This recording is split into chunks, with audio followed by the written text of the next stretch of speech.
대통령 신신 당부의 점점점이었습니다. 대통령이 신신당부했더니 무슨 일이 벌어진 건가요? 오늘 이제 2020년 세법 개정안의 전반적인 개요, 이제 세부 사항이 확정돼서 발표가 됐는데, 물론 세법 개정안 나올 때마다 뉴스가 집중되는 건 사실입니다. 그런데 올해만큼 이렇게 핫하게 보도가 붙은 적은 없었거든요. 그렇죠? 여러 가지 내용들이 굉장히 이번 세법 개정안에 집약되어 있기 때문에 부동산 관련해서는 종부세, 종합부동산세 세율 올라가는 부분도 있고요.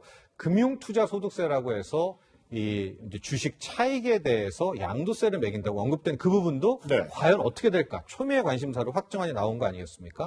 또한 비트코인 같은 우리가 이제 암호화폐, 가상화폐라고 얘기하는 거, 이건 또 세금을 어떻게 굉장히 이슈들이 많았기 때문에 정말로 이제 언론의 보도가 집중됐던 그런 하루였던 것 같습니다. 그렇군요.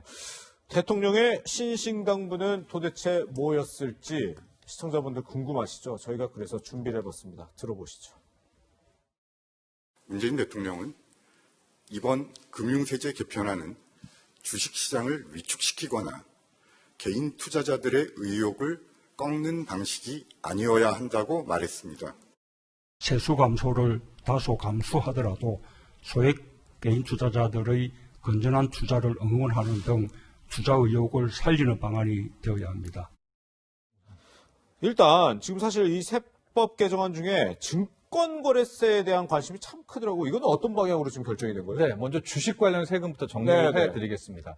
그동안에 이제 그러니까 확정한 이전에 나오는 거였으면 소득에 대해서 2천만 원까지는 공제해주고 그 이상에 대해서 양도세를 부과한다. 대신에 거래세는 낮추겠다라는 것이 나왔는데 그거를 문재인 대통령이 그거를 방금 얘기한 거죠. 그렇게 하면 개인 투자자들의 주식 투자자의 사기를 꺾지 않느냐라고 해서 오늘 확정안을 먼저 봤는데요. 거래세부터 말씀드리겠습니다. 현행 우리가 증권거래세는 8대 0.25%를 내거든요.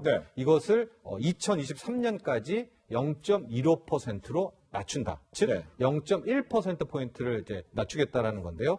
바로 내년에 0.02%포인트, 후년에 0.08%포인트를 인하를 해서 2023년이 지나게 되면 이제 거래세는 0.15%가 됩니다. 근데 이제 거래세 인하와 함께 정말 초미의 관심사가 이 양도세. 그러니까요.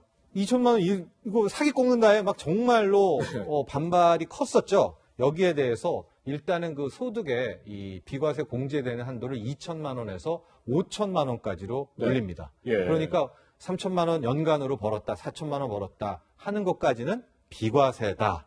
5천만 원 이상에 대해서만 이제 양도세가 적용된다라는 것이 있고요. 또 하나가 2월에 대한 기간이었습니다. 이게 뭐였냐면은 올해는 벌었어요, 주식으로. 내년에는 손실을 봤습니다. 그럼 안 되잖아요. 올해 버는 건 내년에 다 나갔기 때문에. 혹은 작년에 돈을 크게 잃었는데 올해 한 6천만 원 벌었다고 세금 내면은 이것도 되게 억울한 일 아니겠습니까? 그래서 기존에 최초 언급됐던 거는 앞뒤로 3년을 잡았는데 이 2월에 대한 기간이 상당히 넓어졌습니다. 그래서 5년까지로 파악이 돼서 손익을 나눠서 한다라는 것들도 오늘 확정이 돼서 전해졌습니다. 뭐 어떻게 보면 국가 차원에서 주식 투자를 장려하는 듯한 모습이기도 한데 반면에 이렇게 뭐 증권거래세를 인하한 반면에 역시나 이 부동산 관련 세금은 상당히 강화하지 않았습니까? 네, 부동산도 크게 두 가지로 보겠습니다. 갖고 있을 때 내는, 특히 고가 주택을 갖고 있을 때 내는 것이 종부세고요. 팔 때 매기는 세금이 양도세인데 둘 다 확정안이 나왔습니다. 먼저 종부세를 전해드리면은 기존에 12, 16에서 나왔던 것처럼 이제 과표 구간별로 0.1에서 0.4% 포인트가 올라가는데 이번에 이제 확정돼서 굉장히 주목을 받았던 게 다주택자들. 조정지역에서 2주택자, 3주택자 이상들에 대해서는 최고 2.8%포인트. 그래서 당초에 종부세 최고 세율이 3%였는데 6%까지 종부세율이 올라간다라는 거고요.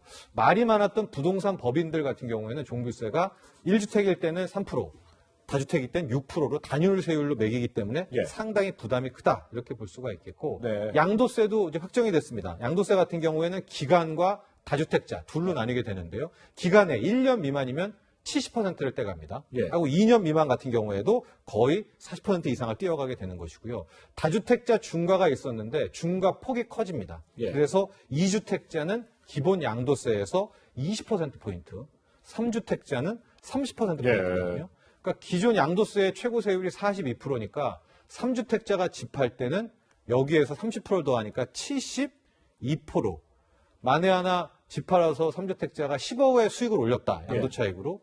7억 2천만 원을 경우에 따라서는 세금으로 토해내야 되니까 손해 쥐는 돈은 채 2억 원 정도겠죠. 이렇게 양도세도 상당히 강화된 안이 확정이 되었습니다. 네, 좀 거친 표현인지 모르겠는데 하여튼 이번 세법 개정안 부동산 때려잡고 주식 띄운다 이렇게 볼 수도 있을 것 같은데 그런데 이 세법 개정안 자료가 오늘 발표되기 전에 이미 인터넷상에 떠돌았다 그러더라고요. 뭐 정부 이번에 이게 한두 번이 아닌 것 같아요. 이런 일이요. 특히 이번 안 같은 경우에는 비트코인, 가상화폐에 대한 안도 확정이 되잖아요. 아까 말씀드리면은 250만 원까지는 비과세를 해주는데 이상에 대해서는 20% 단일 세율이다. 그런데 이 안들이 그런 가상화폐, 카페라든가 이런 데에서 미리 돌았다라는 거예요. 그래서 여러 가지 경로를 좀 추적하고 있는데 이게 이제 엠바고가 걸려 있는 상황이었기 때문에 작성 시에서 유출이 될 수도 있었겠고 기자라든가 언론사에 먼저 엠바고 걸립니다 하고 줬을 때 그 사이에 미리 또 빼돌려졌을 수도 있겠고 그러나 앞으로 이 엠바고 문건들에 대한 관리